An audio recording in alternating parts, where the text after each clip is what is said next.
Szóval Mártírok. Hogyha nem láttad esetleg a Facebook posztomnak a bevezetőjét, akkor elárulhatok annyit, hogy a Mártírok az egy francia film, ami a 49-es lista 22. filmjeként került sorra.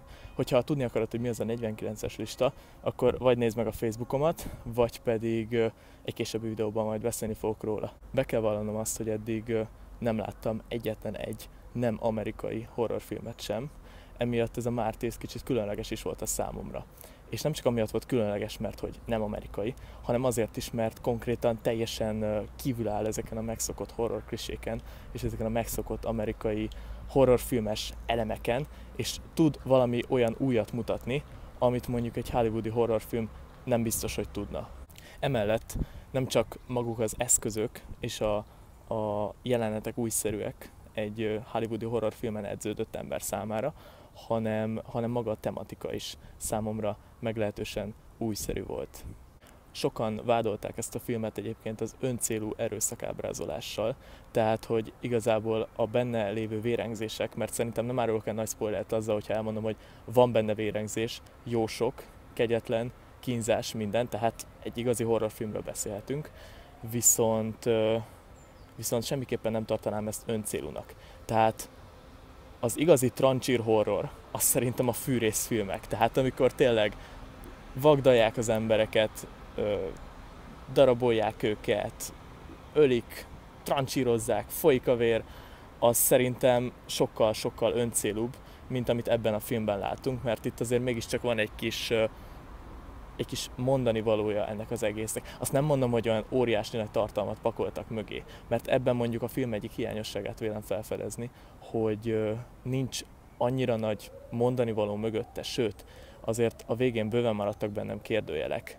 de maga a módszer, amit a filmben bemutatnak, illetve maga az egésznek így az erkölcsi mondani valója, ez szerintem abszolút helyén való. Tehát emiatt nem lesz öncélú a filmben bemutatott sok-sok vérengzés, trancsírozás, minden. Emellett a karaktereket is jónak és kompetensnek tartom, főleg a főszereplő csajnak a karakterét, azonban van egy nagyon nagy kérdőjel bennem, igazából egy ilyen mi a szar érzés, mert hogy próbálom spoilerek nélkül bemutatni, tehát hogy történik a filmben egy vérengzés egy házban, és a vérengzést elkövető csajnak a barátnője kijön oda, hogy segítsen a tettesnek, és ezután felfedez valami sötét titkot a házban, és ezután, ahelyett, hogy segítséget hívna, vagy rendőröket hívna, vagy bármit, mert higgyétek el nekem, hogy amit felfedez, annak nagyon-nagyon-nagyon durván súlya van. Tehát ahelyett, hogy bármit is csinálna, ott marad a házban, és nem utolsó sorban emiatt fognak vele megtörténni később olyan borzalmas dolgok, amikről maga a film is szól. Tehát ebből a szempontból bizonyos helyeken logikátlannak tartom, illetve valószerűtlennek tartom azt, ahogy a film bemutatja a történéseket, vagy ahogy az egyes karakterek cselekszenek, de összességében maga az egész film nem lesz logikátlan, és összességében egy eléggé jó és koherens filmnek tartom a Mártírokat.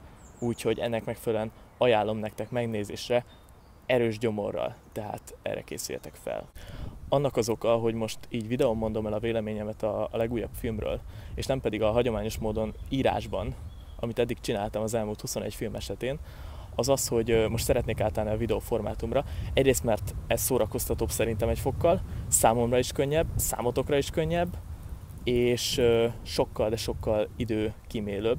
Ennek pedig az a fő oka, hogy ugye most kint leszek Amerikában, és onnan nem fogok tudni majd valószínűleg így leírni ilyen véleményeket, illetve sokkal egyszerűbb lesz nekem, hogyha így kamerán keresztül veszem föl, és ezzel ti is jobban jártok szerintem. Úgyhogy egyébként holnap reggel már húzok is el a repülővel, és legközelebb pedig Amerikából jelentkezem egy videóval. Úgyhogy addig is sziasztok!